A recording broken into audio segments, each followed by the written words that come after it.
আগামী ৩রা মে শনিবার রাজধানী ঢাকার ঐতিহাসিক সোহরাওয়ার্দী উদ্যানে মহাসমাবেশ ঘোষণা করা হয়েছে, যেটা ইতিমধ্যে আমাদের সংগ্রামী মহাসচিব ঘোষণা করেছেন। এই মহাসমাবেশের যে সকল দাবি এবং যে সকল উদ্দেশ্যে আমরা এই মহাসমাবেশ ঘোষণা করছি, তার মধ্যে প্রথম দাবি হলো ফ্যাসিবাদী আমলে হেফাজতে ইসলামের নেতাকর্মীদের বিরুদ্ধে অসংখ্য মিথ্যা মামলা দায়ের করা হয়েছে। 2013 সালের শাপলা চত্বরের হত্যাকাণ্ড সহ নানা সময়ে হেফাজতে ইসলামের নেতাকর্মীদের বিরুদ্ধে ফ্যাসিবাদী আমলে যে সকল মিথ্যা মামলা দায়ের করা হয়েছে, সেই সকল মিথ্যা মামলাগুলো প্রত্যাহার করত 2013 সালের শাপলার গণহত্যা এবং 2021 সালের মোদি বিরোধী আন্দোলনে হেফাজতে ইসলামের নেতাকর্মীদেরকে যে হত্যা করা হয়েছে, সেই হত্যাকাণ্ড সহ সকল হত্যাকাণ্ডের দ্রুত বিচার নিশ্চিত করার দাবি।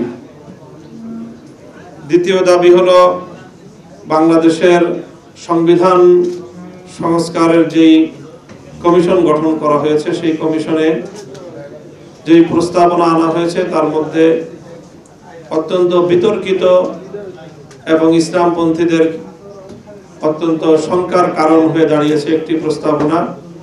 সেটি হলো সংবিধানে বহুত্ববাদের প্রস্তাবনা রয়েছে। আমরা সেই বহুত্ববাদের প্রস্তাবকে সম্পূর্ণরূপে প্রত্যাখ্যান করছি।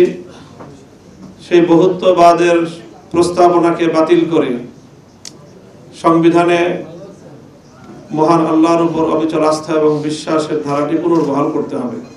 এই দাবি নিয়ে আমাদের মহাসমাবেশ।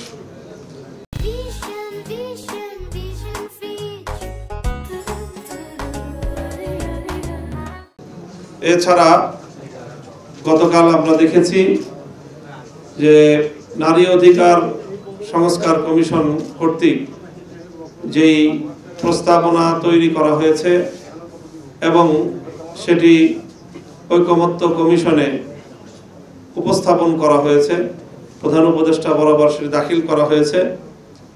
সেখানে অত্যন্ত আপত্তিকরভাবে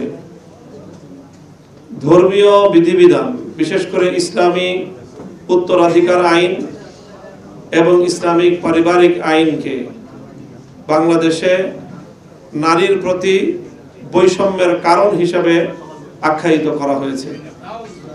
হেফাজতে ইসলাম বাংলাদেশ এই প্রস্তাবনাকে চরম ঘৃণা ভরে প্রত্যাখ্যান করছে এবং এই প্রস্তাবনা বাতিল করার দাবি, শুধু এই প্রস্তাবনাই বাতিল নয়, বরং এই ধরনের বিতর্কিত জঘন্য ইসলাম বিদ্বেষী ধর্মপ্রাণ মুসলমানদের ধর্মীয় অনুভূতিতে মারাত্মক আঘাতকারী, সরাসরি ইসলাম বিরোধী কোরআন সুন্নাহর সাথে সাংঘর্ষিক এমন ন্যাক্কারজনক কটাক্ষপূর্ণ প্রস্তাবনা দেওয়ার কারণে এই কমিশনকে বাতিল করার দাবি করছে।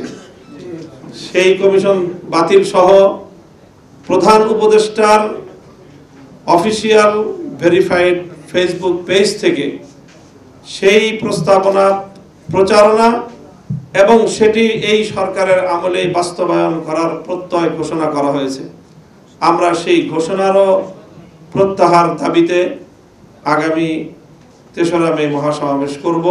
যদি ৩ তারিখের আগে এই ঘোষণা প্রধান উপদেষ্টার কার্যালয় থেকে ঘোষণা প্রত্যাহার এবং নারী অধিকার কমিশনের প্রস্তাবনাকে প্রত্যাহার এবং এই ধরনের ধর্মকে কটাক্ষপূর্ণ, ইসলামকে কটাক্ষপূর্ণ এই প্রস্তাবনা দেওয়ার দায়ে এই কমিশনকে যদি বাতিল না করা হয়, পরবর্তী ৩ তারিখের ৩রা মে এর মহাসমাবেশ থেকে হেফাজতে ইসলাম বাংলাদেশ পরবর্তী কর্মসূচি ঘোষণা করবে।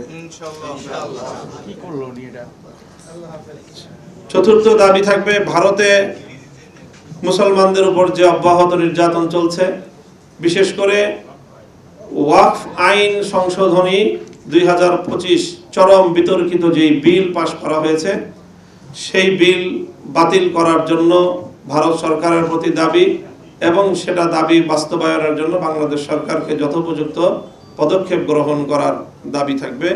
সেই সাথে ফিলিস্তিনের গাজায় বর্বর জায়নবাদী ইসরায়েল কর্তৃক গণহত্যা পরিচালনার বিরুদ্ধে আমাদের প্রতিবাদ এবং সেই গণহত্যা বন্ধে বিশ্ব সংস্থাগুলোকে, বিশ্ব নেতৃত্বকে এগিয়ে আসার উদাত্ত আহ্বান সহ এই সকল দাবি নিয়ে আগামী ৩রা মে রাজধানীর সোহরাওয়ার্দী উদ্যানে সকাল ৯টা থেকে হেফাজতে ইসলাম বাংলাদেশের আহ্বানে মহাসমাবেশ ঘোষণা করা হয়েছে।